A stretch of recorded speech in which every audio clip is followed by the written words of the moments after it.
the pond in the United Kingdom, the west coast of Orange County, California, from the Pacific perspective to the Atlantic perspective, from liberal craziness to conservative idealism, from Christianity to atheism belief systems. Welcome to the TheGrayZone RoundTable with Rectify and Wingman at Revolution Radio, freedomslips.com.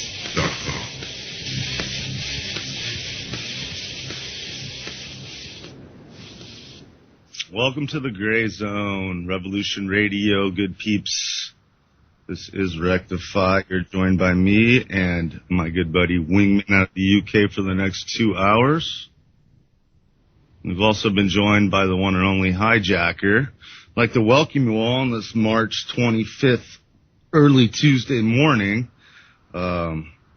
We have a lot of things to talk about, but I like to do the format as a roundtable as always. I like to have more of a party format. You know, everybody gets to wind down after hearing all the gloom and doom. But let me throw out that we are listener-supported radio here at freedomslips.com.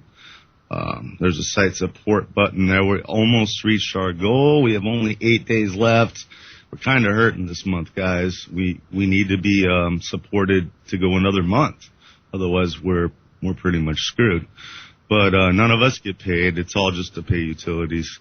Another thing I wanted to say is thank you, Noreen, for the shout-out, as always. Wild at Heart Roundtable before us here at the Gray Zone. She always does a great one, and an irony tonight came upon us. Her guest, a friend of hers that was doing the remote healing, he actually was part of the first graduating class of Soka University. Soka University, I can throw a rock out from my front door. So that was a trip. But how you doing, Wingman? Moderate to temperate, yeah. Temperate, right in the middle, number 5. Temperate, yeah. Not too hot, not too cold. That's right. How about you, Jacker? How you doing tonight? Okay. All right. If you can get a little closer to your mic, that'd be great. All right, let me pull a little closer. How's that? That's awesome. Yeah, well, I'm only going to be in, my window's short here, how much time I can spend, but I called in just the main points. We've had a sea change today in 2 areas. It's big, big, big. The one is Israel, supposedly because the ambassadors are not happy with their paychecks, are all calling a strike. And so they're closing all the embassies and the consulates, all of Israel's embassies and consulates worldwide. They're shutting down, or they have shut them down.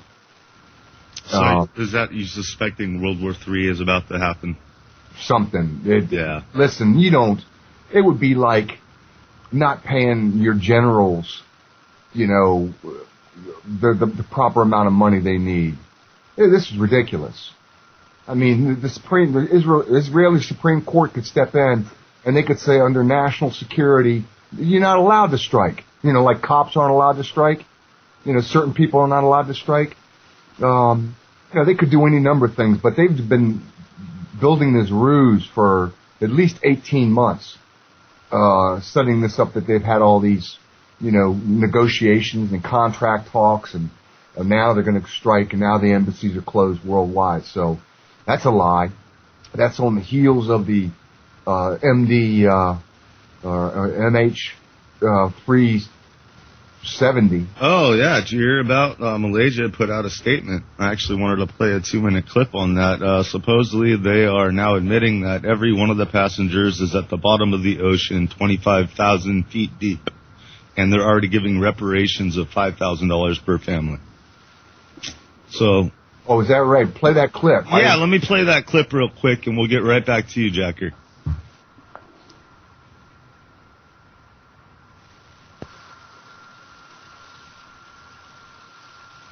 Told you.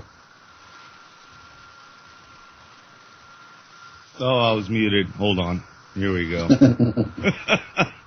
We all do it. Okay. play. Oh, now it wants to lag on me. Here we go. 5, 4, 3, 2, 1. It is therefore with deep sadness and regret that I must inform you that according to this new data, flight MH370 ended in the southern Indian Ocean.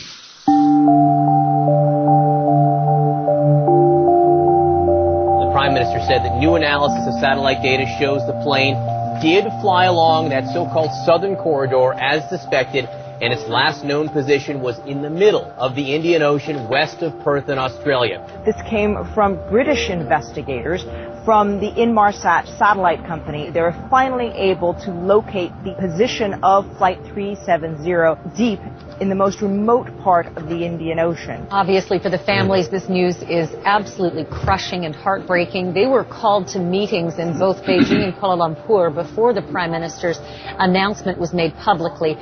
People could be heard screaming and crying. And they received text messages. We learned that they received these text messages from Malaysia Airlines before those meetings. Malaysia Airlines deeply regrets that we have to assume beyond any reasonable doubt that MH370 has been lost and that none of those on board survived. We must now accept all evidence suggests the plane went down in the southern Indian Ocean. It was extremely emotional here. There were outbursts. An ambulance had to be called for one of the family members. They finally had at least one answer that officials believe that this plane did go down and is somewhere in the water. What they don't know is why it happened. What they don't know is where those pieces of the plane are. That final answer for these families just left them with holes in their hearts. Even though they knew that it was likely that this was the reality, they had that little bit of hope that this would not happen and that their family members would be found alive. The attention will turn to the search in the southern reaches of the Indian Ocean. They have only 15 days left until the battery that sends out the signal to find the flight data recorder runs out. The Indian Ocean has some of the deepest trenches in the world, something like 3 miles deep. So it's not over yet, the search, and it's going to take some time. 3 miles deep ocean, man. So, yeah, and there's no parts and pieces on the surface. I'm not buying it. Yeah, well, I told you, if they find it, it's going to be in really, really deep water. They weren't going to crash that airline in the Vietnamese Sea. You know, it's only like 200 feet deep. You know what it tells me, Jacker, if it is true, though, is what they did is they actually landed it like they did in the Hudson River back in that emergency landing. So it was intact. So the entire thing would submerge without the beacons going off or anything because there'd be no impact. And there'd be no flotation devices because it would still be intact in one piece. I don't believe any of it. At least they got a narrative now. What they're telling us, I don't believe is the truth. But be that as it may, looks like that chapter's closed. So okay, what was your tie-in with that and the Israeli all of the well they've the shutdowns of all of their well they shut down they shut down all their embassies. They've gone on high alert with their Air Force and military, supposedly because they thought this airliner might have been hijacked and used as a bomb for Tel Aviv. Then the other big thing that happened today is the great and mighty king of Mother Russia, President Vladimir Putin. He announced that the U.S. dollar is no longer the world's reserve currency and that China's yuan, I think it is, that is the new world currency, and that Russia is going to divest itself of U.S. dollars. So this is it. This is all we got. All America has anymore is the supremacy of the global reserve currency dollar. Now that we lost that, we're looking at waking up one day and our money's worth half, maybe only 20 cents on the dollar. It looks like we're coming to the end, but that is big. Save your change, everybody. That metal's going to be worth more than its value. Yeah, and then of course today starts the nuclear summit. There's 53 nations that are going to meet in The Hague, the city of Hague, I think it is. And it's it's how to control nuclear weapons, basically. They're meeting today and tomorrow. And I don't know if there's going to be an event there. Putin didn't go. He sent some deputy. He wasn't going to show up. They use a missile to kill him. He knows he's hunted. Obama's going to be there though, and the Chinese president's going to be there, as well as a lot of other of these big people, prime ministers and presidents from these 53 nations. But that's a big deal. So Israel sent their intelligence minister. Bibi didn't go. In other words, Israel's prime minister, Bibi Netanyahu, Benjamin Netanyahu didn't go. They sent their intelligence czar or whatever. So that's a little comforting. Was this the G7 that used to be called the G8 summit? No, this is a nuclear summit. Okay. It's like a renewal of like the non-nuclear proliferation treaty or something like that. Right. They do call it the G7, but Russia wasn't in it. Russia was in the G8, but that's an economic summit they were supposed to have in Sochi, which got canceled. Right. It was the first year I think it was called the G7 because Russia said, we're not coming. So instead of the G8, it was called the G7. Right. So anyways, a lot of movements, but the biggest thing is the announcement by Putin about our dollar, and that they're going to be relieving that. And then, of course, you got the Ukraine thing still in flux, and all the pipelines that out of there. So something huge is about to happen. I mean, all the signs are there. Where's Terrell been? It's been a while since I heard Terrell. I'm still on his theory of a dark star or something cosmic coming at us, and it's like the final chess moves being played here on the planet. Yeah, well, he's got his deal May 20th. It's when it comes its closest point where we might even get a pole shift. So he's sticking to it, and you're right. I still think there's something with Terrell's theory, but he ought to call in, or some of those hosts out there. He's willing to do radio, but nobody's really touching him. Hey, 347-688-2902. 347-688-2902. I'll talk Planet X all day long with you. Yeah, because this would be right on track. So we're talking 60 days. It's either a make or break for Terrell. And that's a big bet, too. He's put a big bet down. Yeah, everything. He bet everything. So you won't hear from Terrell if nothing happens by May 20th. Now, we have had the uptick in the big earthquakes. We've had quite a few sevens that have gone off. So it's on track. Now, if the governments they know this thing is coming through, they're going to be proactive. So they're going to create these narratives. Russia's on war footing right now. They've massed up thousands and thousands of troops right on the Ukrainian border. I mean, and now they're talking about Putin's put out through his right-hand man that they need to redraw the map at the post-Nazi Soviet Union line, which means half of Romania, Bulgaria, Poland, Moldavia, all that needs to have their own referendums and fall back in sphere of the Russians. And so that's in the works. So the whole world's, people can say, if you talk doom and gloom and nothing's going on, there's a hell of a lot going on. I mean, we're on the precipice of something incredible. But anyways, something big. I hope it's not nuclear, and if it is, I hope it hits me directly. I want to be part of that white light. I don't want to have fallout taking me down slowly. That'd be a horrible death. And I already feel like that's what's going on because of Fukushima. Did you hear about that blast that came out of Albuquerque, New Mexico, one of their nuclear facilities just the other day? Oh, yeah, and to find out that something like 93% of our nuclear power plants, in one way or another, they're leaking.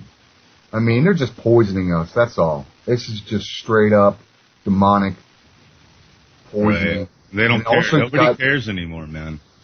No, they don't. In fact, I saw this clip. In fact, Wingman, it was in Wingman's territory in the UK, where this reality TV show, and they took these little 4- and 6-year-old girls by themselves, and they put them in the middle of a train station, where a little girl sat right in the middle of a train station, right out in the open.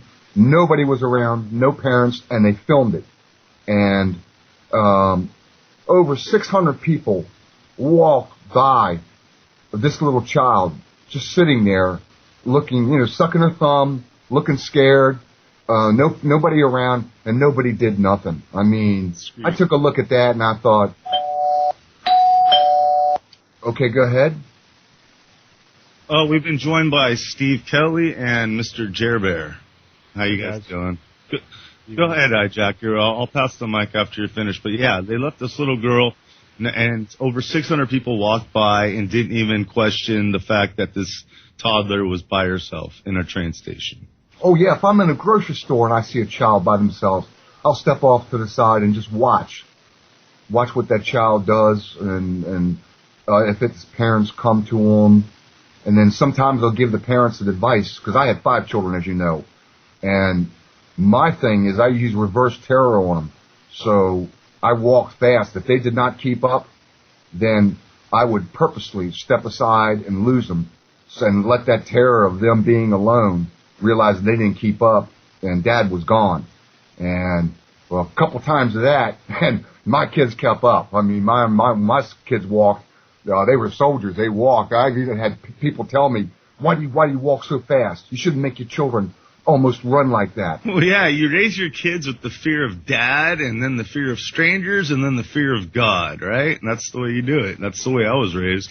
Yeah, I guess so. But that's my little update. I wanted to get that off my chest just to let people know. Right on, Jack. Also, Yellowstone, the helium gas is leaking like crazy out of it.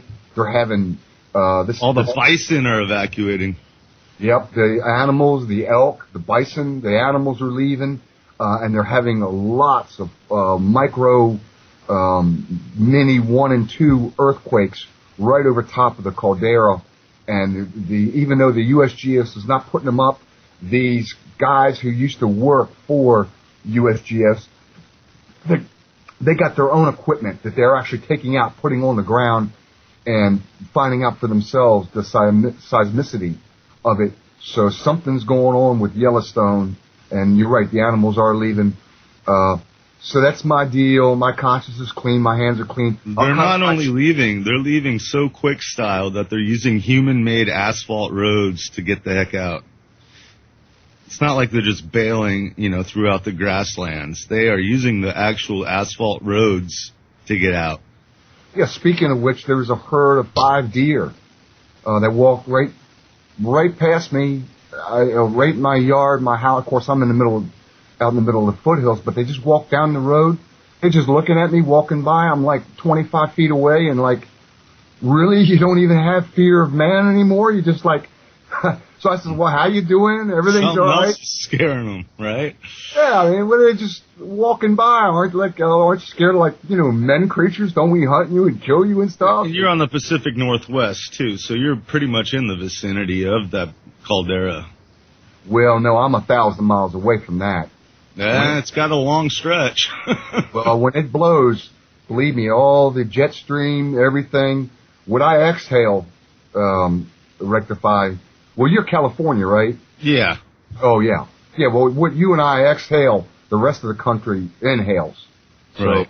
The wind goes that way. But let somebody else jump in. I'll just ride shotgun. All right, man. Yeah, hang out. Wingman, I'll give you the mic, and then I think Jer was just 1 second behind Steve Kelly, so we'll go to Steve after Wingman. No, you pass it along. You're good. I'm good for now. All right, Steve, how you doing tonight? Oh, see how you are. I was just kicking back, and Jer Bear, I was talking to Jer Bear on Facebook, and he said, "Hey, Rectify's going on right now. We should go in there." And I'm like, yeah, all right, cool. Bug Rectify, what's new? Yeah.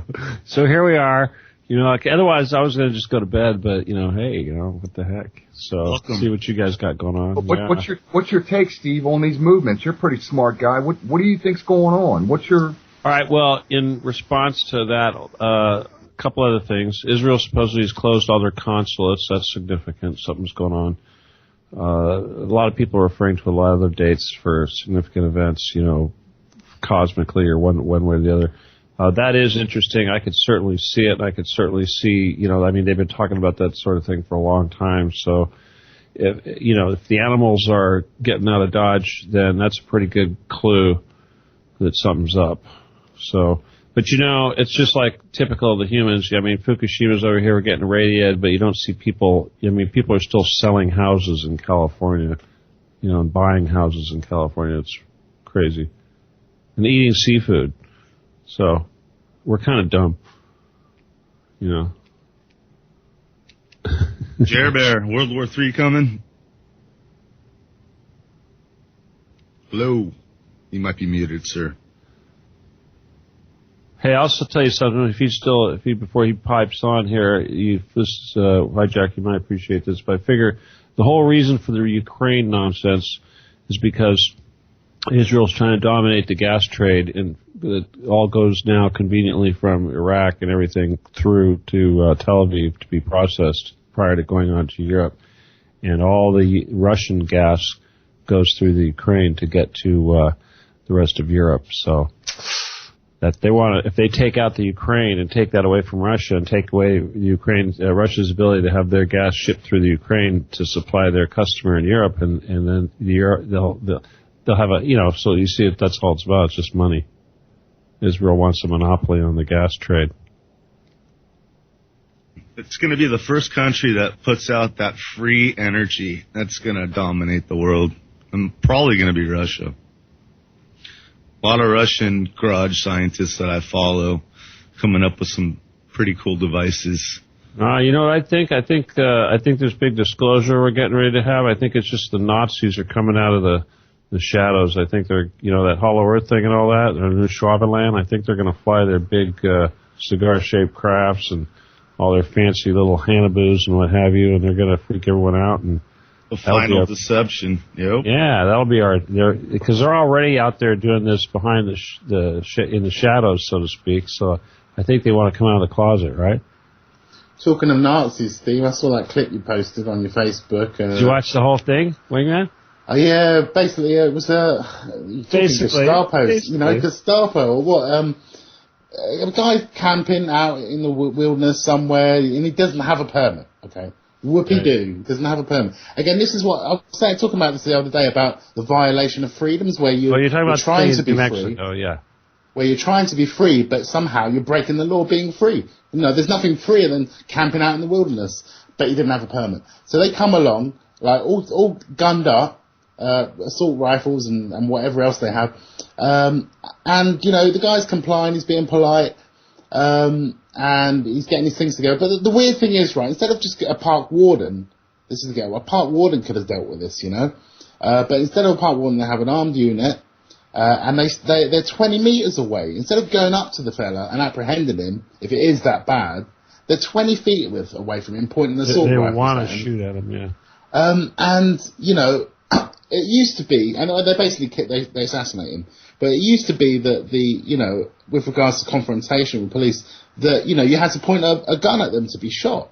Until you pointed a gun at an officer, that was when they were authorized to shoot you. Now if you reach for, your phone or something, that seems so the line is moving and moving and moving. So now it seems as though, just reaching for something now, and the officer being 20 feet away or whatever, is justification to shoot. And the worst thing is that the captain justifies the action and says, oh yes, the officer acted accordingly. So the line has been moved systematically to the point now where, you don't even have to be reaching. This guy was just carrying a knife 20 meters away.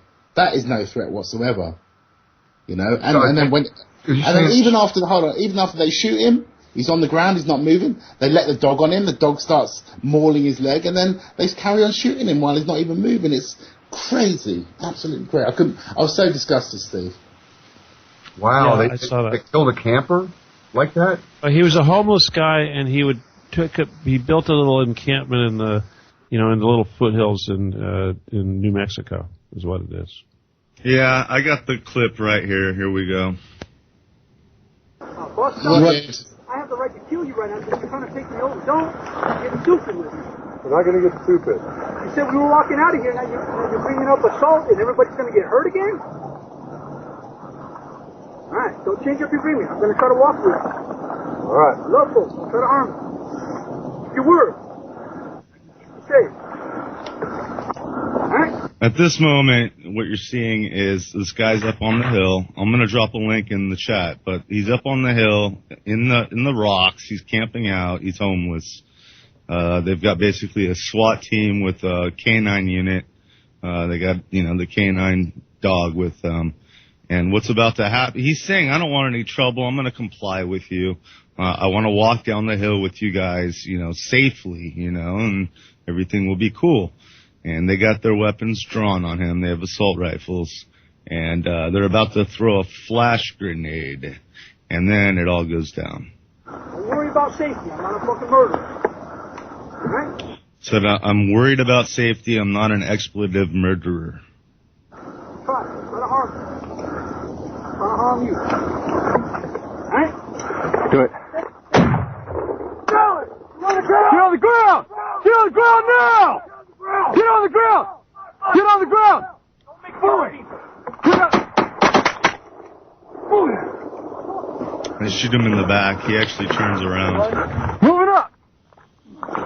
5 times in the back. Get your hands up! Still got the knives in his hand? Still got the knives in his hand. He does have knives in his hand. But he was trying to protect himself from the canine unit. His hands, he's still armed.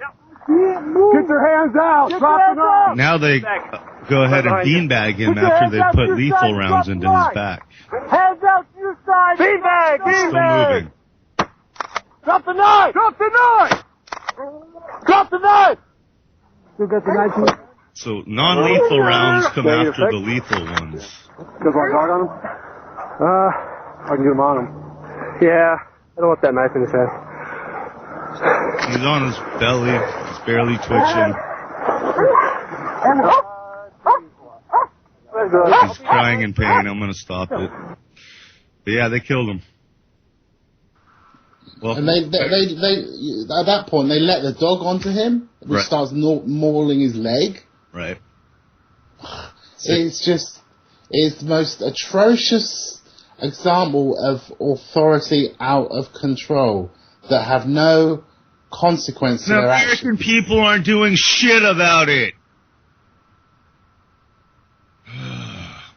It's frustrating. I hate seeing the apathy everywhere.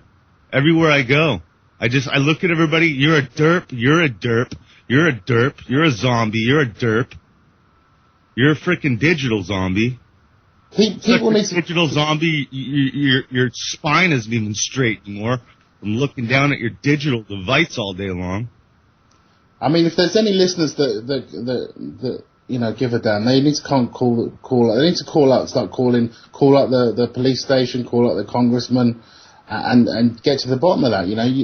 Someone should be in jail for those actions. No, the police chief came out today and dismissed all charges. Everything was fine. It was done in protocol. He even cited a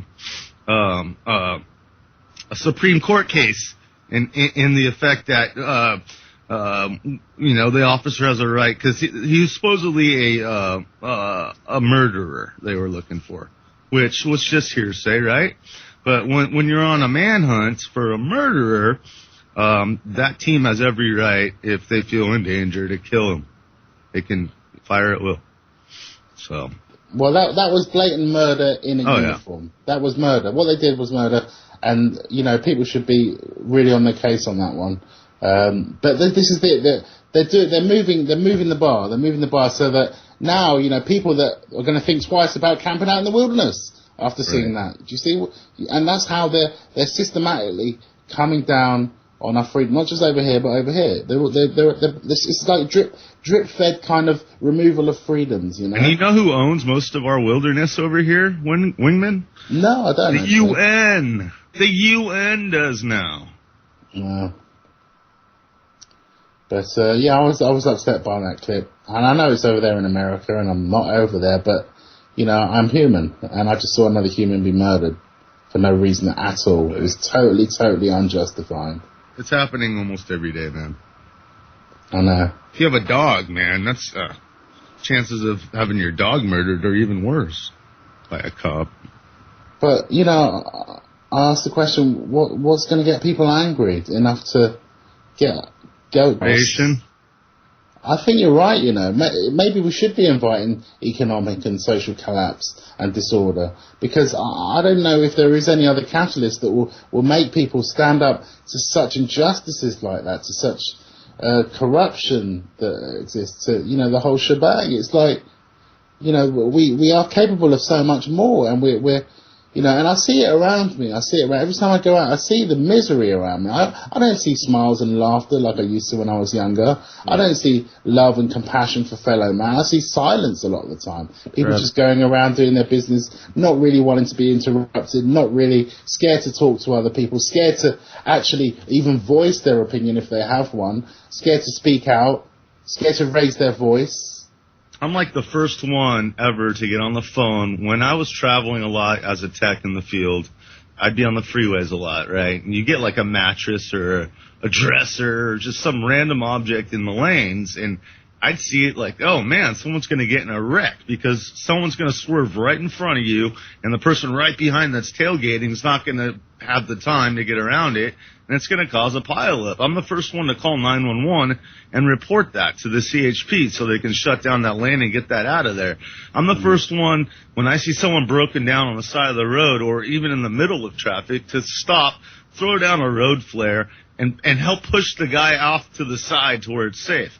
I'm the first one that'll pull over for an elderly couple that's overheated in their Cadillac because their thermostat gasket blew. I'll sit there and cut out cardboard, pull out my tools, and I'd cut my own gasket and rebuild that gasket for them so they can get to the next gas station. You know, people aren't like that anymore. They'll pull out their iPhone and videotape someone dying in agony instead. Yeah, you know, I'm sure I'm not the only one that's starting to get to. I'm sure, you know, it's not. I'm not the only one that's starting to get to, and you know, we are capable of so much more. I think a big part of life is about evolution, and not only of the, you know, the spirit, but of society. I guess, you know, we came from very small, humble beginnings, and we've expanded our awareness mostly through travel, if you like, and other things. And, you know, it's like I don't feel it that it's happening. Part of my frustration is that I want to see it happening. I want to see the manifestation of our desires happen at a much more rapid pace so that we can see the emergence, not only of new things and new conversation and new experiences, but of love and the freedom that we should be experiencing, that we're being suppressed. Right. From you got to be what you want to see. You got to be what you want to see. And it's as simple as just saying have a good day to people like at a retail store or your fast food joint. Have a good day. That's all it takes. And, you know, it should be about be who you want to be. But it's not. You know, people say, oh, yeah, no, it's easy. You just set some goals and you get these lifestyle coaches and say, well, yes, you can accomplish anything you put your mind to.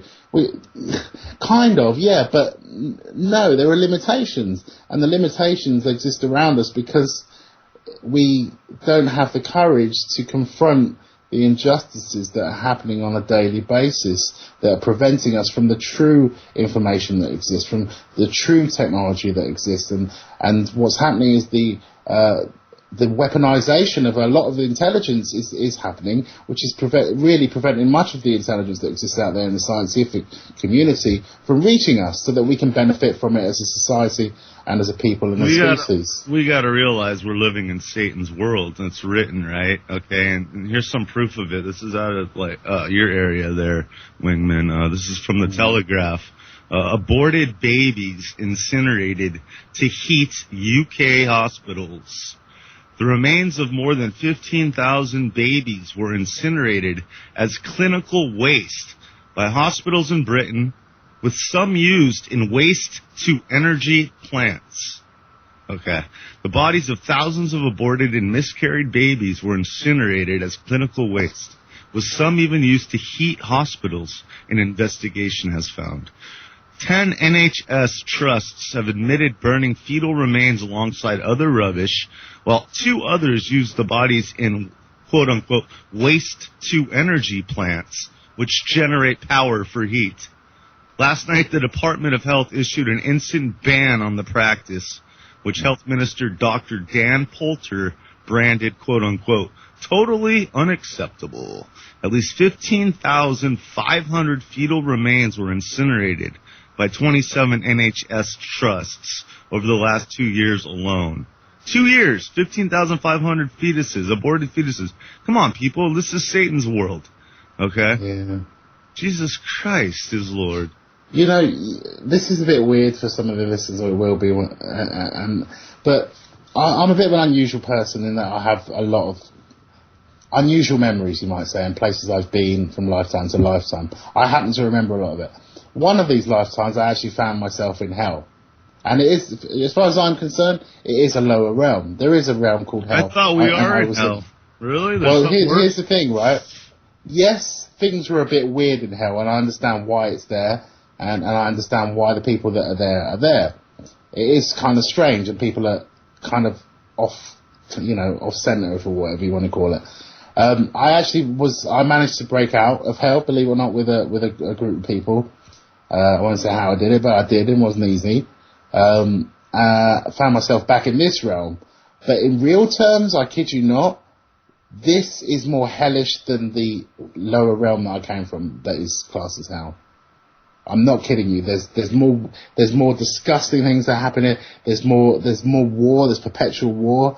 There's not as much fun, believe it or not. I know it sounds really crazy, but there's more fun in hell than I have here. So this is actually, as far as I'm concerned, it's worse than hell, and that says something, you know. I want to know more about the underworld. I don't remember there ever being light. There wasn't any light for some reason. And there was a lot of debauchery, you might say. Mm-hmm. And people were just, you couldn't relate to people the way you do here, because everyone was a little bit kind of strange, and that's probably why they were there. But it wasn't as nasty in real terms as what goes on here, I don't think.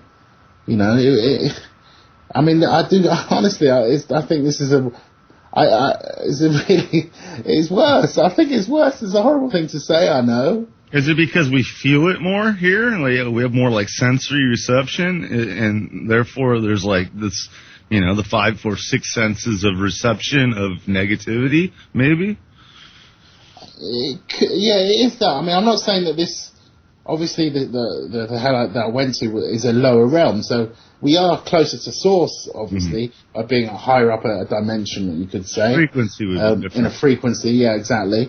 However, for some reason, there's more suffering here, and we can escape it as a species. We can escape it, but you have to remember that we're giving the evil sustenance by complying with their actions, and also the less we resonate through joy and happiness and love, the more they can continue to feed off of us, and they do. And it's us that gives them sustenance. It's us that gives them kind of life in a way, Jacker, as a Bible scholar, I want to hear what you got to say about all this stuff. Well, I wouldn't claim to be a Bible scholar. So a lot more than I am, I'll tell you what. Yeah, we are in what we seem to be in. We seem to be in some sort of courtroom. We seem to be in some kind of upper hellish realm where this really is Lucifer's planet. I mean, it's just getting darker and darker. I watched that clip, by the way. I'm kind of upset It's disturbing, man. Yeah, that was murder. Yeah. And to have 6, 7 guys, grown men with families and everything, thinking that's, I don't know, man. I just. It's getting bad, man. Wow. And you can see he's been beat back to nothing. You can see all his possessions. He figures he found himself a nice little spot he pulled back to, and I see why he drew the knife. He saw the dog coming at him. Yeah, a lot of people are really scared of dogs, man. I mean, you have a right to defend yourself against bodily harm. You have a right to carry a knife if you're camping. It doesn't mean you're going to harm anyone. You know, it's a knife. It's a tool. A policeman should be able to defend himself from a knife. I mean, what are these, cowards or something? A gun is a tool also. A gun is a tool. Tools don't kill. People kill. I don't know what to make of it. That's I think that's why I'm upset today, actually, after seeing that, you know. They didn't even get a paid vacation, Jacker, like they normally do, you know. Well, they call it what? Paid time off or what have you. Yeah. No, they were just dismissed as justified. Heather Holman has joined us. How you doing, Heather? And we've also been rejoined by Steven. So Heather does. And it's Stephen Kelly. Hi. Hi. So if you go into the underworld and you eat anything, you can never return. Explain. That's just one of the facts that I know about it. So you have to eat when you're in hell, too? No, if you eat anything, you cannot return. If you go into the underworld, you cannot eat anything. So they do eat in hell. That's what I'm asking. No, I don't know. I don't know if they eat. I'm assuming they don't. Huh. I'm confused. That's Greek mythology. That's what she's talking about. Okay, go ahead. Yeah, Steve, clear that up, please. Well, I mean, that goes back to, I think it was the girl that was kidnapped by Hades. Who is it that was kidnapped by Hades and taken down to the underworld? Persephone, right. And he tried to feed her and she wouldn't eat because she knew.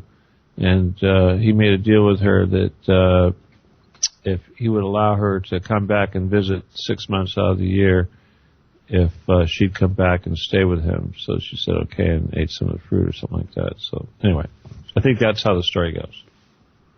Hence, what winter, 6 months of winter and 6 months of summer, spring, and all that, so to speak. Half the year's winter, you know. That was. You guys seen the iPet Go 2 flick? It's like a little 5-minute crazy animation that's about pretty much all the symbology of the Masonic world we're living in. But Jesus is on the boat, and I forget what the boat is called, but it is the boat that is used to go to Hades. Oh, the River of Styx? On the River of Styx, but I'm trying to think of the name of the boat. I'm going to find the link so people in the chat can check out the video I'm talking about. Yeah, there's supposed to be some underground, long-ass river. Takes, forever. I think Gilgamesh talks about it in a different tense. Can you guys, this is Jibber, can you guys put the link in chat again for the camper, the guy that pulled the knife? I missed it. You know what I'm saying. There you go, Jer. Okay, thank you. You know, it's funny. It's this day, I still even remember the point of entry into hell. It reminded me of a metro station, and as you came out, there were all these kind of, what would you call them? Reminds me of the Mexican border as well, in a way, where you get all those people trying to sell you something. So as you come out into it, chiclets. Yeah, kind of thing. Exactly. As you come out, you get all these kind of people touting, oh, do you want a job, or things like that. Trying to sell you something, or most of it, they were trying to recruit individuals. I guess I think most of it was a part of. So there are jobs per se, as far as I remember. I don't ever remember eating. What's that? There's a buzzing going on. I don't ever remember eating at all. So that's interesting. And there was quite a lot of fornicating. That was the word I was looking for. So yeah, that as well. What, Wingman? You say you died and you went to hell? I don't know how I ended up there. I can't remember the bit preceding that, but I can remember the point of entry, and I can remember the point of exit. And the exit was, you might say, a kind of group effort. It was like I stumbled across a kind of anomaly, if you want to call it that, and I noticed that something was happening whilst I was doing a certain thing. I got a group of people together and we did this certain thing together, and it got us out of that realm. Well, I mean, did you die? Was it a dream? Were you on mushrooms? I mean, what was the context? I don't know if it was after a death, but it might well have been. And, you know, but as far as I'm concerned, it was definitely, certainly one of the realms of hell. Well, was this a dream or like psychic? No, it wasn't a dream. It's a memory I have in between lives. Oh, I see. Okay. All right. Like, for some reason, I've tried, you know, it's weird. No, this is often the case. I don't know why, but sometimes the in-between parts are the hardest to remember. So I can't remember how I got there, but I can remember arriving. And I can't remember, I can remember exiting, but I can't remember where I exited. So it's like there's this, and this seems to be consistent throughout a lot of my memories. It's like, I don't know. It's just consistently, you know, there's like what you might call an event horizon where you can't see past. It's like a block, and I don't know how that block gets there, but it's there. Well, you know, there's some really strange sayings from Jesus. One of the things he says is, let go on Palm Sunday. The people all saying, you know, praise God, here's the Messiah. They're laying down palm branches, Palm Sunday or whatever. And of course the Jews are telling Jesus, look, this is blasphemy. They're recognizing you as a God incarnate. You know, God incarnate. You got to tell the people to shut up. And he says, if I tell the people to shut up at this glorious moment, then the rocks will cry out and will sing praises to me. Rocks, really? They have consciousness? Then another strange saying he has. Maybe he meant an earthquake. First density entities, hijacker. What's that? Rocks are first density entities. Plants and animals are second density entities. Humans are third density entities. Aliens are fourth density entities. And on and on and on up till the highest level, which is this creator. Right. Well, you know, I'm actually falling in that camp more and more in my own Christian sort of paradigm. I'm incorporating a lot of that. But there's another saying he has. He goes, I do not judge you. You judge yourselves. By your words you're justified, and by your words you're condemned. And it's almost like what this appears to me to be is that we are our own judge. It's like God gave us free will, and you can do what you want. But let me just let you know, if you want to traffic in evil, you want to do bad stuff, then your soul gets darker, and then it gets darker, and it gets darker, and you go down to deeper, and then you can actually turn into a demon, and then you can become a monster, and then you become like a horned one, like a George Bush. You know, I think we judge ourselves. The Internet's a perfect example. Hijacker, I got to tell you, I think what you were saying is judge not, lest ye not be judged. Right, no, he does actually say, I do not judge you. By your words you're justified, and by your words you're condemned. I can simplify it even more. You know, thou without sin shall cast the first stone. That's another exact same reference to the same analogy. Mm. You know, sometimes at one... Are there more? I'm sure there are a lot more. Yeah, there's another one. We all wipe our butts. God, rectify. Everybody poops. Or ass tracker, as is commonly known. That's his username. What else, Hijacker? What else do you got? There's just a lot of different sayings from Jesus where when you're basically taught as a fundamentalist Christian they don't line up. You say, what does that really mean? I mean, what's another one? Because I know what you're talking about, and that's why that's why I am a Bible scholar. Right. Let me just mute for a minute and let me just go through. Let me just think about it for a minute. Go through your note. Well, no, I got to think through, because I've read the Bible a lot, and so it's just going to take me a little while to start running through. Just got to get the freestyle going. Right. All right. So just give me a second. Tap in, Jack. You come back when you got it. Steven, you a religious guy? I'm a spiritual guy, and I was raised Catholic, and I still consider myself Christian, although when you factor in UFOs and aliens and that sort of thing, you have to learn to have an open mind real quick. So I figure I have still managed to maintain my Christianity in spite of my exposure to all this stuff that most people would use to try to say that it's all hokum, if you will.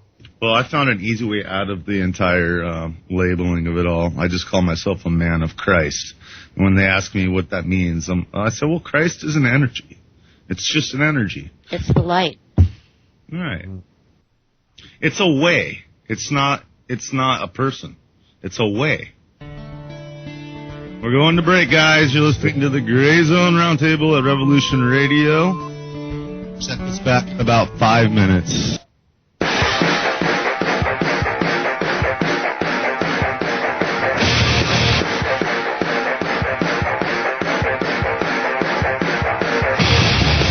Welcome to the TheGrayZone RoundTable at Revolution Radio at freedomsource.com.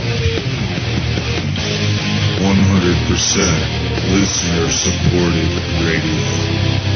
No corporate ties, corporate duct tape dictating our freedom of speech. It shall remain that way as long as we are supported by you.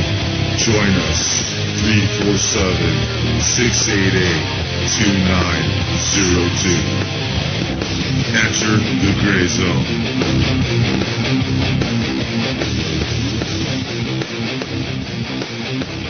Revolution-radio.com. And we're back. Wingman, you want to grab the reins? Yeah, I was on mute. I just noticed the new bit there tagged on the end. Welcome back, listeners. You listen to the Gray Zone Roundtable. We have with us Rectify, Hijacker, Jerbear, Stephen, and Heather at the moment. Don't forget we're listener supported, so I'm not asking you to sell your soul, but money makes the world go round. Money makes the station go round as well. So don't buy that Starbucks coffee and send us a donation instead. Head on over to the site and hit the support button, and you'll feel good for the rest of the day for doing so. Okay, so where were we? We were waiting on the hijacker. I got a couple more of them. Yeah, he was contemplating some Bible stuff. Right. Okay. So Jesus was talking to the Jews, and he'd gotten a lot of arguments with them. Which, by the way, he was a Second Amendment guy. His disciples had swords, which was illegal if you weren't a Roman soldier to have a sword. So he knew they had swords. But anyway, so they're saying, he's telling them that you were a slave. You're a slave to sin, basically. You're a slave. And they said, wait a minute, we're of Abraham. We're not slaves. We've never been slaves. And he goes, because they were they mixed with the Canaanite bloodline, so actually, technically, they were never slaves, in the sense like the Israelites were slaves to Egypt. Anyways, he says, before Abraham was, I am, and he used the name I am. The Jews knew exactly what that meant. The name I am is the word that God used to Abraham. When Abraham says, well, what do I call you? What am? And God said, I am. So as soon as Jesus invoked the name I am, the Jews said, that is blasphemy. You just took the name of God for yourself. And they reached down, they picked up stones to basically bash his brains in. And so as they raise the stones, Jesus says, does it not say in your scriptures that ye are gods? And he's referring to, I think, Psalm 82, where it talks about people. They are gods. Well, small g. And he says, did he not say ye are gods? And of course, they knew scripture real well. And they go, oh yeah, that's right. And so that's a really funny statement, basically saying that we are gods, like a small g. And then he says other things to back up that statement, like I think he was done walking on water, and they go, how were you able to command the wind and walk on water? And Jesus says, he says, I tell you the truth. I tell you the truth, that if you had the faith of a mustard seed, which is like the smallest seed, and it grows up to be like a big giant tree. But he says, if you would have faith of a mustard seed, you could say to this mountain, be plucked up, and be cast over here. And that mountain would have to obey you. Again, a mountain's a living being. What's this stuff about if you just have faith and you believe it enough, you can move a whole mountain from one spot to another. And then he goes on to say, or you could say to this tree, be plucked up and be replanted over here. And that tree would have to obey you if you had the faith and had no doubt in your heart. I've got the faith and I like getting plucked up, my friend. Right. So it's these weird statements. And then he makes another statement, another really strange statement. He says, I tell you the truth. In the end of days or something like that, you think that I have done great works. Greater works you will do because I go to the Father than I have done. So then he's telling people that, Jesus only raised the dead, he walked on the water, commanded the wind, he did all this incredible stuff. And then he's telling his disciples that in the end, because I go to the Father, you could actually do greater things than I did. So it's, how do you have mountains move around, trees plucked up, and it's all because you believe it. So it's like we're in some sort of electrical, frequency-based, and this is where I got to give the New Agers their due, type universe. Right. I used to screw with the weather when I was a kid. Literally, I'd sit out in the backyard and start twirling my hand and put tons of faith into it to rain because I love the rain so much. And you don't do that still? No, I stay away from all that. I don't do hypnosis either. Because that's not, you're not supposed to. You're supposed to leave that to divinity, that kind of stuff, in my eyes. That's my opinion. Right. Well, I can attest to that thing about the faith, being able to do stuff, because I can testify, when I got it in me to kill off a politician or to overthrow a little political kingdom or deliver one, and I released those words, I knew it. I mean, it wasn't even a matter of faith. I already knew inside myself what I was doing was going to happen. And sometimes I would laugh before, during, and after it because it was already done in my mind. I don't even know how it works. You would think, well, how would you change a political? I have no idea, except that there is something about if you believe it and you got the faith, that this universe we're in is some kind of electrical, frequency-based hologram. Right. Yeah. Witches like and warlocks use it on both sides, so it's there. It's definitely there, and it's there. You can tweak it, most definitely. I know there's repercussions though if you tweak it within the wrong protocols. You might screw yourself.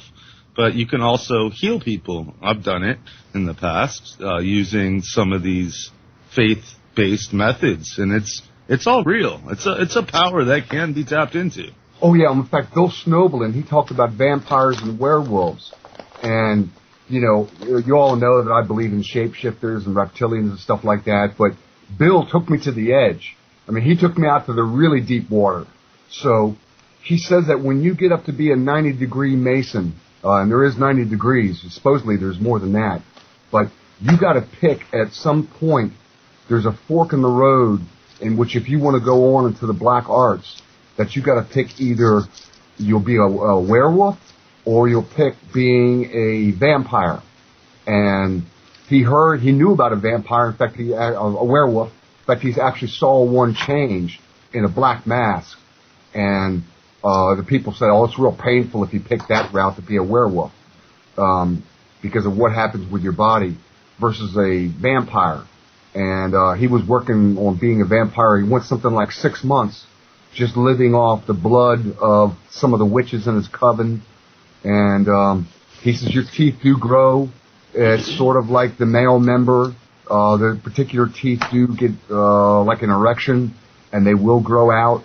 And that's what he was working on before he actually got saved. But he said that the werewolves, and I still have a hard time believing it, but he said not only did he see it, but he heard other people, even up here in Seattle. I forgot, just Google Bill Snowbelin.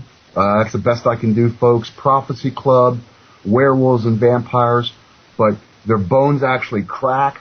They actually change, and they turn into werewolves. And he says they're very rare, but what they're used for is when these witches and these Luciferians do these sacrifices in the middle of the woods or wherever they do them. They use these werewolves sort of like sentries to watch out and protect them. In fact, there was a couple of kids with some bikes. It was at right after dusk. They're 9, 10 years old, and they had their bicycles, and they were going through a dump close to Seattle. You know, just being kids doing wheelies and stuff, and they came across a whole group of people performing some kind of sacrifice with the fire and the black robes.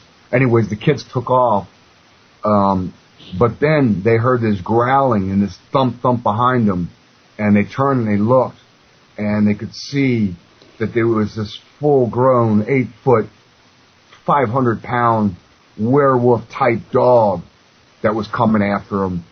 And they wheeled and they wheeled and they wheeled, and the kid in front heard his friend who was behind him scream, and didn't hear any more.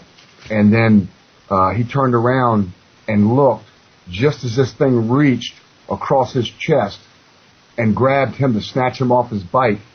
And then he cried the name of Jesus. He says, "Jesus, help me," or something. He was from a religious family, and immediately the werewolf just shrunk back up into a man or whatever, but not before cutting the kid across his T-shirt.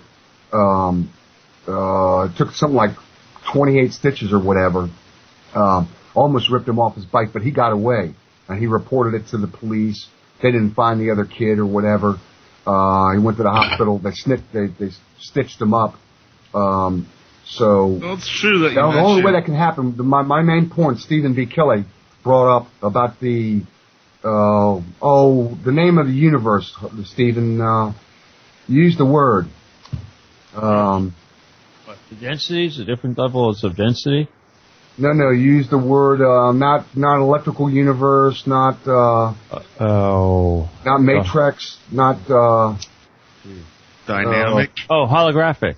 Holographic, right. The only way that all this stuff can happen, you can't have people shape-shifting or turning into vampires or werewolves or reptilian people, and you get that stuff that comes through, and they shape-shift and their teeth morphing, and Jesus talking about plucking up trees and moving them and, doing this and that, unless it is something like that. It's got to be something like that. That's totally what it is.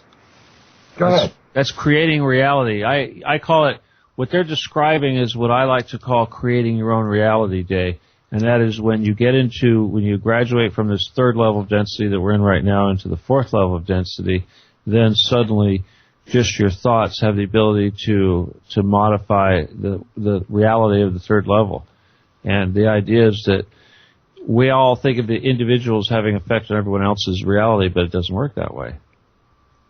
So I just want to touch on what Hijacker said, and that is say that for the most part, we live in a vampiric system. As far as I know, every creature is dependent on another form of energy or sustenance. So the 3D and the physical, as far as I'm concerned, is a vampiric system.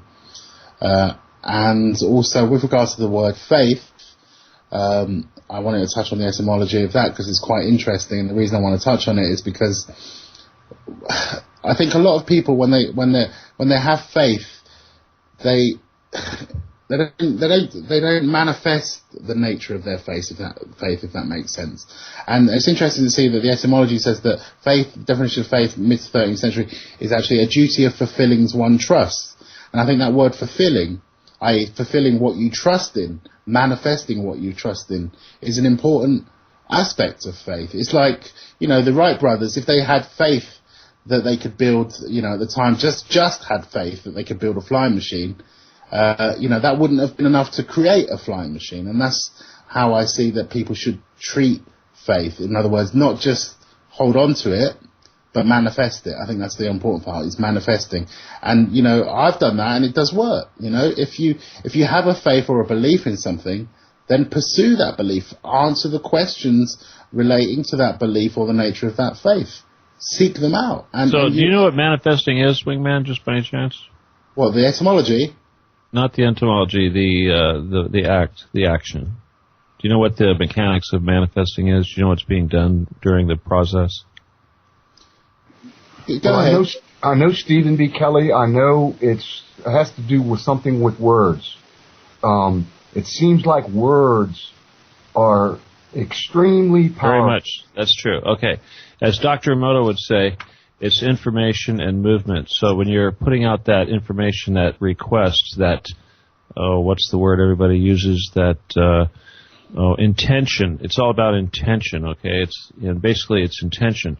You send out that intention. The universe is sitting there waiting to create that intention. And what happens is, like I said, there's that thing about the third density and the fourth density.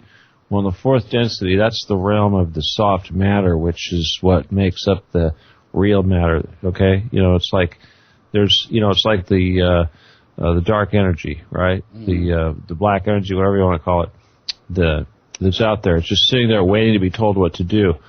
And that's where the little squiggly lines come in, the string theory. And basically the string theory is essentially what that means is that the matter is just waiting. It's not even matter at this point. It's energy waiting to be told what to become, to essentially get that instruction. Then that squiggly line turns into a sine wave that basically represents the actual matter that matter has become. Kind of how the universe works. I can concur with that from my own experience in the astral world. So that's what I'm saying. When you're, it's a magical thing to be able to manifest. I mean, I've done it before. I've manifested people into my lives. I've manifested a vehicle. Things like that. Whatever you want. If you want something bad enough, you can do it. Speaking of manifestation, I wanted to bring up a point that some hard lessons I learned in my past, because I was a victim of witchcraft and spiritual attacks and such. But it's basically faith works both ways. When something happens, say in the corner of your eye you see a ghost or an entity or an alien or what have you, just like Jacker was saying, the name of Jesus is very powerful when you call out Jesus Christ to get rid of him. But at the same time, you don't want to look twice. If you just seen it, you don't want to go look again for it, because you're actually going to manifest it by looking for it through your faith. You want to say to yourself, no, I didn't just say that or see that. I'm not going to my energy, my faith. And that's the best route to go in my experience. And that's one of the first obstacles to overcome on the quest of spirituality is to resist denial, because that's often the beginning stages. Is something will happen, you'll have an experience, and the natural or unnatural reaction, the conditioned reaction, let's call it that, is to brush it off, to put it down to something, oh no, that was nothing, or it's just my imagination running wild, or I haven't had enough sleep, or too much coffee, or people will think of 101 reasons to dismiss something rather than explore it further. And incidentally, manifest here in the etymology says to display by one's actions and also to reveal. So yeah, that confirms that. Well, okay, the secret and all that sort of thing. I guess that's a very metaphysics, quantum physics kind of concept. That whole business. But it is mind over matter. I do believe that. And I've had actually, not just in the astral, but in this world, I've also had kind of shamanic experiences of the continuity of the manifesting, in the moment kind of thing, manifesting certain sounds, certain actions, certain continuity that has kept me in a kind of spiritual moment, and if you like, again, that's part of the etymology, revealed a certain more insightful understanding of the potential that exists if we allow ourselves to tap into it. Listen, let me just check. Let me just take a note check with the rest of you all, because you all study this stuff too.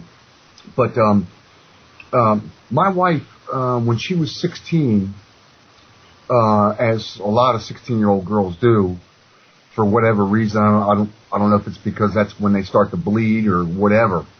But sometimes they have nervous breakdowns. Well, my wife had a nervous breakdown when she was 16, and she talked about, floating from her body, and there was the silver cord. She remembers a silver cord attached to her body, and I didn't give it much thought until about a month ago or 3 weeks ago. I heard Dr. Eagle talking about when he was 8.5 years old, that he died, and he actually went through the tunnel of light. He went to the third heaven or whatever, and he got to a wooden bridge, and he could see on the other side of the wooden bridge that there was a great, beautiful city, like one of these things in like the movie Thor, just an incredible, glorious city. And he now knows that it was Yeshua, Jesus, that was on the bridge, and he says, Jesus said to Dr. Bill Deagle, like when he was a kid, 8.5 years old, do not cross the wooden bridge or your silver cord will break. And so Deagle, as a kid, dead or whatever on the hospital table, he goes, well, my silver cord, what is my silver cord? Why is it coming out of me? And what is it? And then Jesus said, well, that's attached to your body. If it breaks, you cannot return. You've got to go back, and then Deagle says you're going to do this and that, and basically says you're going to be such and such for me as for your life or whatever. But anyways, has anybody else heard about? Oh, by the way, when I told my wife, I said, that silver cord story you told me when you had your nervous breakdown and you left your body at 16? And she goes, yeah. I says, Deagle says you cross a wooden bridge. If it breaks, you can't go back. And she goes, well, you know what the wooden bridge was? I says, well, no, he didn't say that. She goes, oh, that's the cross. That's the wooden bridge is the cross that he died on. That crosses the dimensions. Everybody's got to cross that. I says, oh, really? You're telling me all this stuff. But has anybody heard about the silver cord? Does anybody have any more information on this silver cord that's attached to the body? Go ahead. I can comment on that. Yeah, there's a gentleman called Robert Bruce who's written extensively about astral travel and out-of-body experiences, and he and a lot of astral travelers or out-of-body experiencers or voyeurs have talked extensively about there being a silver cord present when they're out of body that attaches their spirit body, if you want to call it that, to their physical body. Is that Robert Bruce on? He does a YouTube and he goes back and he finds all these reptilian and shape-shifting. He goes back through films and stuff like that. That Robert Bruce? I don't know if it's the same one, actually. I couldn't say. Yeah, I think he's homeless now. He did his last video, but he did a lot of videos. Robert Bruce on YouTube, but I think he's homeless now. I don't know if that's the same guy or not. He's a filmmaker? I don't think it is, no. Oh, okay. Anybody else, Stephen? You heard about the silver cord? Heather, anybody? Well, yeah, the silver cord is generally associated with astral travel. It usually attaches to your. Sometimes people say it attaches to your ankle. Your belly button. If you release from it, I heard you die instantly. You don't come back. Well, obviously, astral travel, not everybody can do it, but it has its risks, and certainly it's important to keep other entities from occupying your body while you're out running around. And at the same time, yeah, you can be probably tricked into doing things that you probably shouldn't be doing, perhaps. But that could also be considered the same thing as these guys that are doing the remote viewing, right? Which reminds me, I've got Courtney Brown on my show here in a couple of weeks. Hi. How's that for an unabashed plug? Yeah, Stephen, before I got to go, my window's closed, but tell everybody when your show is, and I will be listening, because Courtney, he's beat back into a corner right now, and he's got to deliver, or it's going to be like Terrell 03 come May 20th. Bye-bye. But Yeah, anyway, well. When's your show, Stephen? And My show with him is tonight. actually, he's going to be on a lot of shows on this network, and my show's not until actually April 3rd, but Lorraine Fenton's got a show coming up here in the next couple of days planned, and then I'm sure Steve Travisy's probably going to have him, and I'm sure that Dr. Elias, I think, might have him, or Robert Pepino, I think, has got him scheduled, so I'm sure we'll be hearing a lot from Courtney here. Should be interesting. Yeah, we lost Jacker. He'll be back. He always has connection problems. That's normal. But I'm going to put out a shameless plug myself because I'm broke as a joke and none of us get paid here. But I've got one of my listeners actually sent me one of the awesomest things I've ever gotten in the mail. And it's called the Hemp Vape. And it's a vaporizer stick. And what it has in it, though, instead of tobacco or nicotine, it's got CBDs, it's got cannabinoids in it, which is good for fighting cancer and other ailments. I'm not a doctor, check with your doctor, and they're probably not going to agree with me, but do your own research. So yeah, I've got this hemp vape stick, and it works really well. It's not harsh at all. Who puts it out, Arthur? Yeah, it's the buzzlaunch.com. That's the buzz with 2 Z's. launch.com. And what this is a multi-level marketing program that hasn't even started yet. It's going to be launched in April. You have the opportunity to get in on this and make some money just by referrals. And this is going to be huge because of the legalization of the hemp industry that's starting to occur in this country. It's going to be big, right? A lot of cancer advocates just moved to Colorado, in the thousands in the last frickin' year just to help their kids out, right? So they can get their hands on the marijuana and the cannabinoids and the hemp oil. Well, the stick burns the hemp oil. It vaporizes it, doesn't burn it. So doesn't harm your lungs, but it helps you. It's been proven, do your own research, that cannabinoids actually rebuild healthy cells and kill off cancer cells. But when you go to thebuzzlaunch.com, you want to put in this number, 742-7669. That's 742-7669. Okay. And they got videos there. They got instructionals. They'll teach you exactly how the system works. But I see this thing growing to an abundant size as soon as they launch in April. But I really like their product. Website and number again 2 times? Yeah, it's the buzzlaunch.com. And the number you want to put in, the referral number, is 742-7669. And I want to thank Marianne out there for sending me this and teaching me. I mean, this is awesome. Thank you, Marianne. So, yeah. So you got like one blow for it? Will that last you a little while, or what? Can you explain it a little more? Yeah, it's about the size of a pencil as far as the diameter. I got 2 cartridges. 2 cartridges came with it. Like Go ahead, Joe. Is it like one of the tobacco cigarettes you draw off it? You inhale it? Yeah, it looks almost the same. It's got a rubber tip at the end, which is kind of cool, like an eraser. I like that. I don't know why. I'm a weirdo. But it's got like the mouthpiece I really like. Also, it's thin. Like, remember those old school attachments that the yuppies would put on their cigarette? Yeah. Side edge. Yeah, it's got one of them on there, which is really nice. It's got about 7 How's LEDs. it taste? It's really good. Not like indica or what? Yeah, it's good, man. It's good. Tastes like chronic or? Oh, no, it doesn't taste like marijuana at all. Oh, okay. It doesn't get you high, but you do feel your body buzz a little bit. You do. You kind of feel a little tingly. Do you kind of even do it like a doobie, like?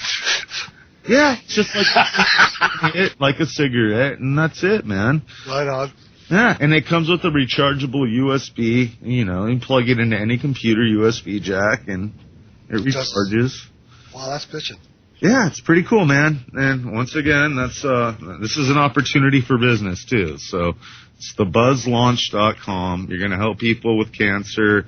You're going to help legalize something that should have never been illegal.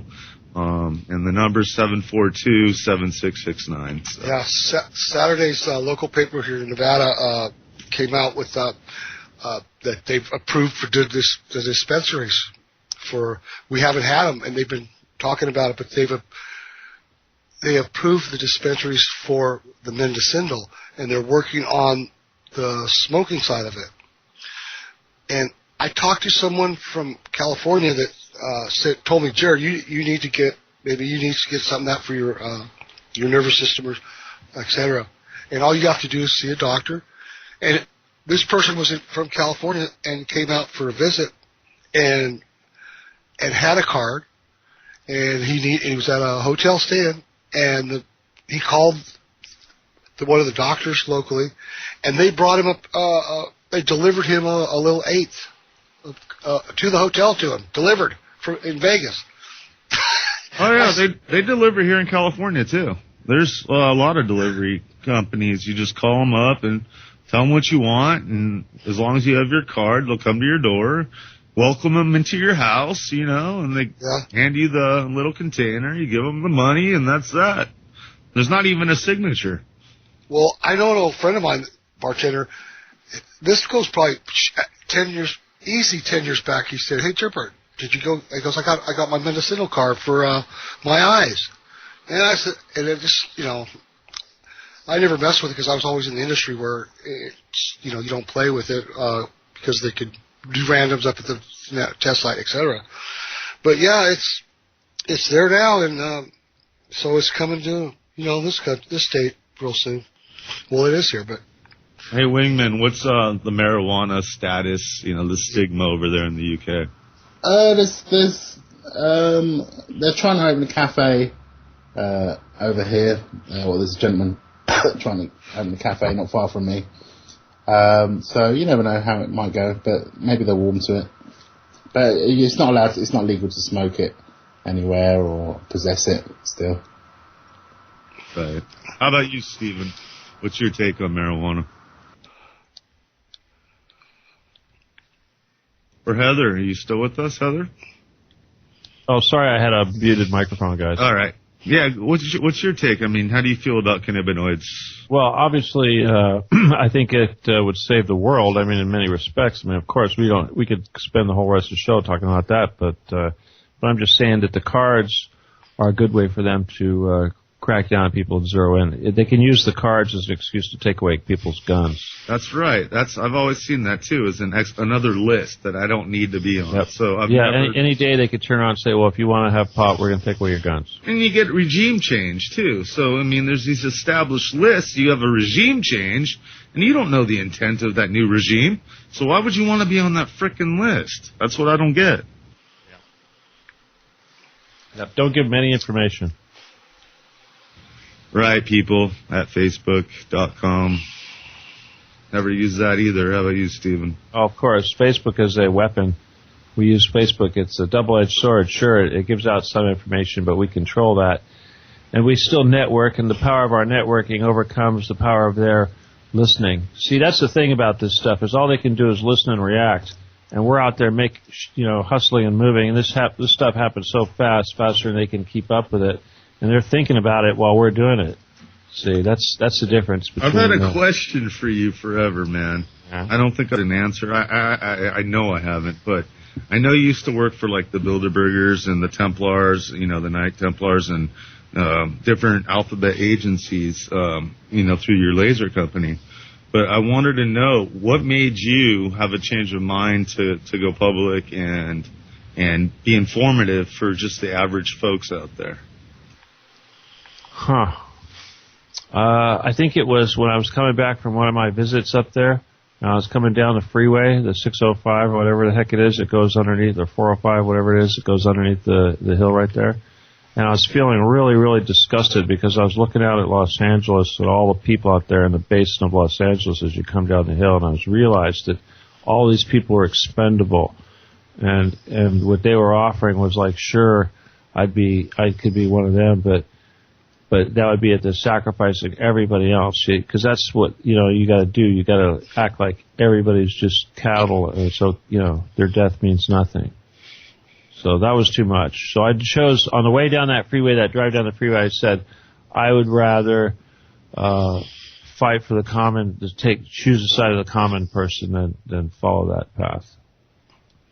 The surface people, as I like to say. Yeah, that's the same kind of way it went for me. Like when I was doing a lot of IT in the area, I come across military industrial complex contractors, weapons manufacturers, armor manufacturers, so I'd show up, I'd get dispatched, I'd do the job, but I'd always tell, my boss, I'll never go back and do that. I can't handle the karma. So, same kind of deal. It's like, wow, man, I can't be a part of this. I don't care what the money is. So, there's no price you can put on karma. And karma exists. If you know you're a part of something that's dirty and evil, especially if you're going to get a kick in the ass down the road if you keep continuing to do business with evil entities. So,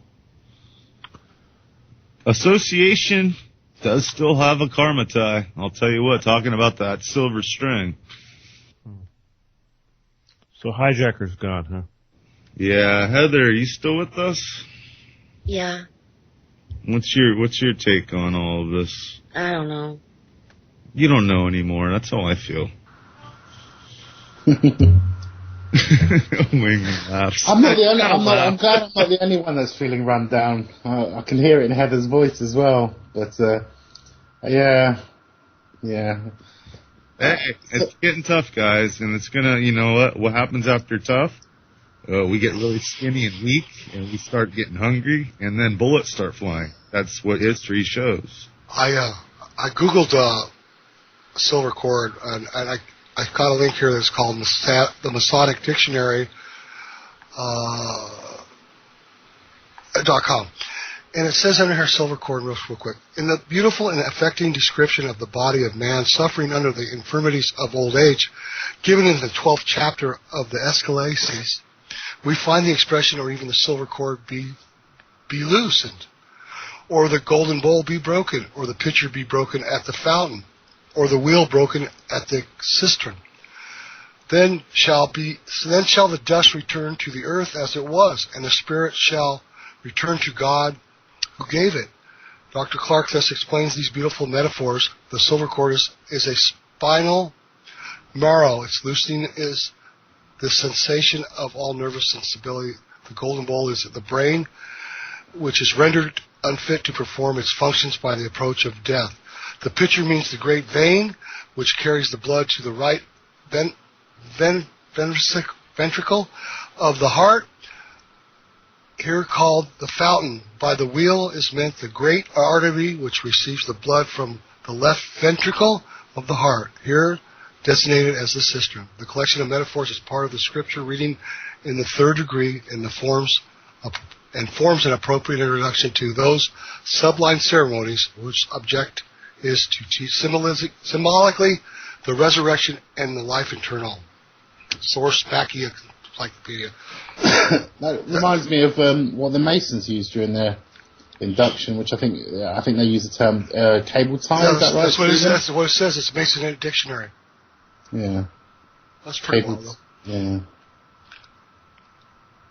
But yeah, that's ascension, right? The silver cord is ascension. I know you were explaining. It sounded more to me, Jer Bear, like what they're describing there. It kind of was like the Kundalini, like it was the going up and down the spine, so to speak. Yes. Which is different than the silver cord associated with astral projection. Okay. Well, this is what was Mason's dictionary, golden bowl and silver cord. And then here's another one that says near-death experience, which is, well, it's neardeath.com. We'll jump to it real quick. Silver cord and the near-death experience. Babies are born in this world with an umbilical cord connecting them to the life-giving source of the mother, which is disconnected after birth. People die and enter the spirit world with an umbilical-like cord connecting their spirit body to the life-giving source of the physical body, which is disconnected after death. Many near-death and out-of-body experiences have described seeing the umbilical like cord connecting their spirit body to their physical body. Many religious traditions describe this spirit body connecting cord, which is commonly known as the silver cord. Just as a baby's umbilical cord must be severed for the baby to experience life, the silver cord must be severed for the spirit body to experience spiritual life. It is believed that this near-death experience does not involve the silver cord becoming severed. Otherwise, the near-death experience would then become irreversible body death. So that's pretty wild. Hey, you guys, that's like they say that when you get married, you have a cord that has to be cut, too. Really? Yep. In fact, the Jews have a tradition where they cut the cord. And pick up the pieces? Yeah. I was thinking, But seriously, they go through a ritual to sever, as you know, like there's a physical cord. So apparently, that's keep you married. You got to release the. Yeah. That makes sense. I've never been to a bar mitzvah. I have been to a bar mitzvah. What am I talking about? But it's Heather. What's going on? When are you coming up to see me? I'm not. Okay. Not unless I'm getting married. No, Bear Bear. California. Bear Bear. That sounds like a marriage proposal to me. No. She wanted to go tour all the wedding chapels to just see what they look like. I'm only going to Las Vegas if I'm going to get married. Oh, I thought it was different. No, not unless I'm getting married. Well, I'm getting married. It's like oh, never mind. That was like an old joke. Marriage is like the most expensive thing in the world. Hey, Heather, you must be the one for Jer Bear then. Oh, I know. I'm the one for everyone. No, I'm serious. Maybe. Why get married? You're screwing yourself. You're signing a contract with that person. It's not even the man or woman. It's the person. And you're creating a new corporation tied with an umbilical cord with the law. With the go to Las Vegas and try it out. Oh, we were just going to tour I thought she wanted to tour all the wedding chapels. Get a touch of you can be the tour guide. Yeah. Right. We're going to eat popcorn downtown and have a shrimp cocktail, and then maybe go to the titty bar. Why would anyone want to tour the wedding chapels that isn't getting married? I've never heard that before. Why? What's the reason behind that, Heather? Oh no, I would only be looking for that. I would only be going there if I was getting married. Oh, okay. So you're not touring. You don't want to tour the wedding chapels then? No, not unless I'm getting married. He's supposed to be my wedding planner. I see. Cart before the horse kind of situation here. Yeah. Well, she told me she wanted to come up, and I said, well, we can go tour the wedding chapels. Well, we need to facilitate this, Jerber. Heather. Yeah. We're trying to facilitate you just coming out and visiting. Oh no, I'm coming to visit you, Stephen Kelly. Okay. Sorry, Jerber. Too, huh? Oh, that's okay. I'll take a rain check. No, it's just that I'm going to California. What part of California? I'm going to Orange County. Really? Wow. Are you going to go to Disneyland and all that stuff, or what? No. Rectify Land. Yep, we're going to Rectify Land. Rectify Land. Where's that at, Rectify? I'm in Aliso Viejo. Oh, you are? Okay. Yeah, I'm right by the Ziggurat building. South County. Oh, yeah, right on the 33.333333. What about going to Vato Land? Santa Ana? I go there sometimes to get weed. Oh, Check this out, guys. Cars could soon monitor our emotions Device reads facial expressions to prevent road rage. Oh my goodness. That's from the Daily Mail. That needs to be done in L.A. and Fresno, city of Fresno, too. No, I believe in freedom. I don't think that road rage could cause an accident. Yeah, stay away from them. I guess that would rule out certain activities that you might be receiving from your partner that might cause you to have a face that was a little contorted slightly. They might construe that as road rage. Yeah. Yeah, that's true. I mean, it's pointing fingers again, throwing the first stone right back at that. I mean, I don't even drive. I travel, as Christopher of the Fleming family would say, and I still haven't gotten confirmation about that rumor that he was dead, but I don't believe it was. She said that she saw, whoever that person was, said that was a year ago. So that right there tells you that's poop. That's poop. Right. But I know he got beat. I actually got a clip of him screaming. I'll go ahead and cue that clip up. Why not? Go ahead and... but Heather, and speaking of Christopher, you haven't found any news on him as well? He's just been posting on his Facebook. He's fine, according to... Since we talked last night, or... Yeah. Okay, so he's still alive and well. That's appearing to be that way. I mean, double check, just let's see what's updated. All right. Well, I'm saying he's got word on his Facebook since we talked, or he's put it up at that time. Yeah, he did something today. Oh, that tells you, everything's a goober good. As long as it's the same writing, typing style and everything, the grammar and all that's the same, because it could always be a family member. Well. Oh, okay, Heather. I just got a message from Noreen. I understand now. Okay. Oh yeah, La La Land. Yeah. Maybe we will hang out. Yeah, okay, that'd be nice. Heather, I'm not sure. I don't think Christopher used any profanity in this clip. I'm not sure. He might have said F. I'm going to take my chances, but I don't think he did. And if I don't think so either. It's spelled F-L-O-C-K. It's worth playing, especially like a for all the flock of haters. seagulls. Yeah, here we go. Do you have your ID on you? Anybody on probation or parole? I'm on probation. Do you? Really? On probation? Yeah, do you have your ID on you? Hey. Yeah, actually I do. Are you on Do have probation your or parole, license bud? on you? No, I'm not. Perfect. Set your phone down. Why? Who are you? I don't know. Who are you? Are you an officer of the law? Yeah, I am. Can I see 3 forms of ID? You said you're on probation? Come out of the car for me, okay?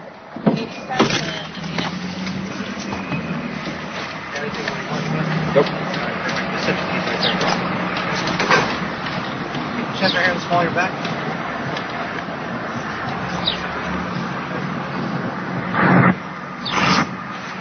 Nothing illegal in the car. Where are you guys coming from, man? You just saw where we came from. How could we be speeding? Am I talking to you? How could we be speeding when we pulled out of a driveway? I'm curious, sir. Do you have 3 forms of ID? Do you have a business card? You're asking me for ID. Let him deal with the driver. All right. We pulled out of a driveway right now. I don't know. And you were speeding. We were right behind How could we be speeding? How could we be speeding? Did you see me speeding? we were following You have mile per hour vision? You can see miles per hour with your vision? Is that what you're telling me? Don't touch the... No, sir, I'm not stepping out of the car. Step out of the car. That's not assault. Step out of the car. What am I getting out of the car for? Because I'm going to search the car because he's on probation. No, get out of the car. Get out of the car. Go, ow! Come on, man, what are you doing this for? Ow, my neck! Ow, my neck! Ow! My shoulder wrapped on stop! This isn't necessary! I'll cooperate under duress! Get your fucking neck off my knee! Ow! Ow! Ow! Ow! Oh, fuck, man! My shoulder... And we'll stop it at that. But yeah, that's where it's getting to, man, with the cops. Was that a CHP or the freeway? Oh, no, it was a sheriff, or it was a police officer, Ontario Police, I believe. And it was out of a parking lot. It was private property. Wow. So, yeah, it's getting really rough, man. I mean, Was it at night? Did it make a difference? What do you think? Was that a night incident or what? It was an infraction. They said he was speeding out of a parking lot. So, yeah, they did a drop knee on his neck, and they arrested him. No. Yanked him out of the car, did a drop knee on his neck, hurt him really bad. I mean, Chris don't scream. I've wrestled with him before. What do they call those guys that are driving around filming cops, pulling people over? Copblock.org. Yeah. Copblock.org. Yeah, they're the cop blockers. That's COP, by the way. But, that was a pretty good example of, they didn't like him, so, they were violate the law, because they are violating the law by doing what happened in that clip, and, put him under duress. You're too lippy for me, guys, so I'm going to put you under duress and make you suffer kind of thing, Right, and one of the cops was a female. You can hear her talk, It's, Well, they have the right to lie to you. And the best thing to do is remain silent. But the thing is, right, if the officers of today are breaking the law, which they are, then surely, why should we be respecting the law? Doesn't it go both ways? Supposed to. We're supposed to be, we pay them. We're supposed to be giving them the orders. Right, so call it sir. It's short for servant. It can't be, it can't be one rule for them, and another rule for, others. It's the law's the law, and if they're not respecting that, then I don't see why we should be. Right. Now, Christopher of the Fleming family, I dropped that link in the chat room there for that video.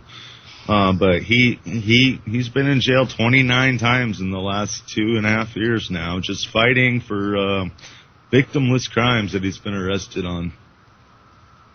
So, everybody should say a prayer for him. He knows how to stand up, and he's trying to be one of the ones that show that they're wrong. He's trying to be a leader, no harm in that. No, not at all. Not enough leaders out there, not enough fire starters, I keep saying that. Right, we got about 5 minutes left, guys, so we'll get to final thoughts. Stephen Kelly.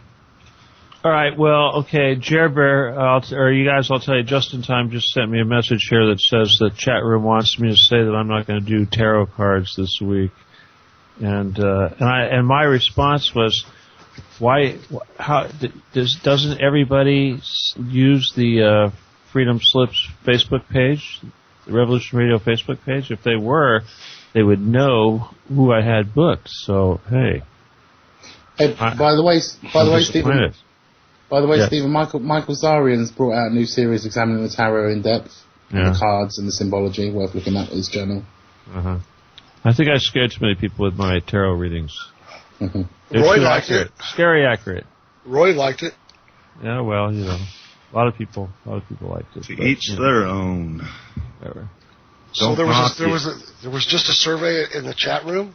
Well, I don't know. Jerry Bear says everybody. I don't know if everybody constitutes 20%, 30%, 2 people, 3 people, 4 people, what, so. Anyway. Yeah, the chat room. FreedomSlips.com. There's 49 of them in there. Join the chat. Anyway, chat room for... Right on. Heather, final statements, my dear friend. We need to talk after the show. Okay. I'm going to Vegas. That doesn't feel good. That never feels good when you hear that. Yeah. All right, Jerry? Just all you listeners out there, support us and keep on trucking. You mother truckers. And just in time, smile a little bit. It's all right. Tell people have a good day. Yeah. How about you, Wingman? I'll do a dread shoe and say, pretend I said something clever. Uh-oh. That's a Seth. Uh-oh. I love you, everybody. On that. Well, Redshifty says Wingman is the shiznit in chat room, so there you go. I've normally got something good to say, but I'm not feeling it today. I think I'm in a bad mood. It's the weather. Maybe it's cloudy or something out there, but I'm not feeling the wisdom today. Well, it's one day at a time, and tomorrow's never promised. Love your neighbor. At least meet them, at the least. And I got to take my own advice, so I'm being honest. because I really don't know my neighbors. I used to, but they all move away and new ones move in, and it's tiring. I like to just shut off and close off to the world, and I think all of us are getting more comfortable with shutting ourselves off to the world, and it's a bad thing. It's allowing the dark side to put its talons in us. It's not good, but at the same rate, the family unit is being destroyed by digital devices and social media. So I hate Facebook, but you guys visit the Facebook page for Revolution Radio, of course.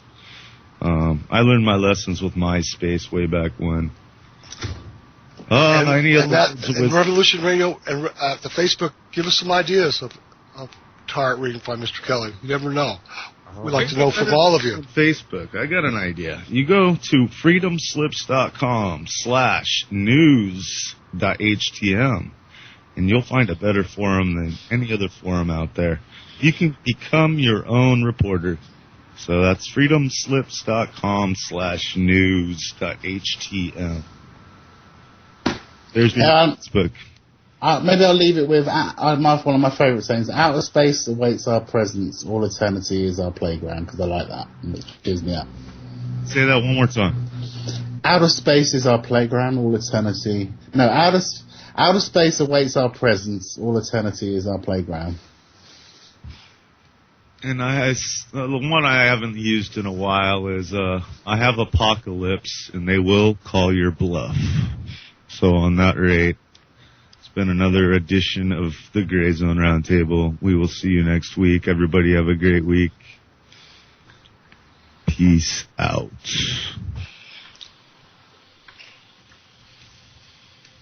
I love you, everybody.